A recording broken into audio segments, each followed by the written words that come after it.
నారా లోకేష్ బాబు గారు పాపం అప్పుడప్పుడు నిజాలు మాట్లాడుతుంటాడు. ఆయన పొరపాటు మాట్లాడతాడో సీరియస్గా మాట్లాడతాడో నాకు తెలియదు. కానీ ఇవాళ విశాఖపట్నంలో నక్కపల్లిలో మాట్లాడుతూ ఆయన ఒక మాట అన్నాడు.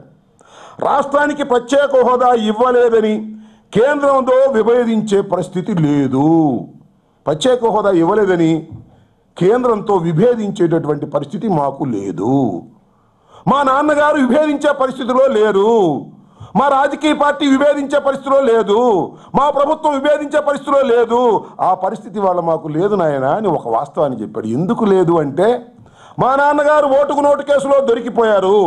అందువల్ల మేము విభేదిస్తే లోపలేస్తారు మా నాన్నగారిని. అందువల్ల మేము విభేదించలేము.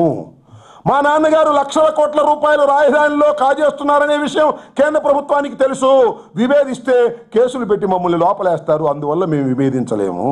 నేను అడుగుతా ఉన్నా, రాష్ట్ర ప్రభుత్వానికి రావాల్సినటువంటి వాటాలు రానప్పుడు, రాష్ట్ర ప్రభుత్వానికి కేంద్ర ప్రభుత్వం దగ్గర నుంచి ప్రత్యేక హోదా రావాలని ప్రజలందరూ కోరుకుంటున్నప్పుడు ప్రత్యేక జోను లేకోకుండా పోతున్నటువంటి సందర్భంలో కూడా మేము విభేదించే పరిస్థితులు లేవు అని చేతులు కట్టుకొని కూర్చునేటటువంటి దౌర్భాగ్యమైన పరిస్థితికి ఇవాళ ఈ ముఖ్యమంత్రి గారు వచ్చారంటే దానికి ప్రధానమైన కారణం దొరికిపోయిన దొంగ చంద్రబాబు నాయుడు గారు. కాబట్టే ఇవాళ రాలేనటువంటి పరిస్థితుల్లో, అడగలేనటువంటి పరిస్థితుల్లో మా నాన్నగారు ఉన్నాడు, మా ప్రభుత్వం ఉన్నది అని నారా లోకేష్ బాబు గారు చెప్పారనే దాన్ని చాలా స్పష్టంగా అర్థమవుతున్నటువంటి దశ.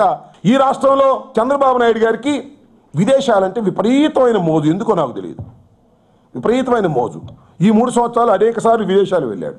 అంతేకాదు ఆయన ఒక చాలా గొప్ప మాట మాట్లాడాడు.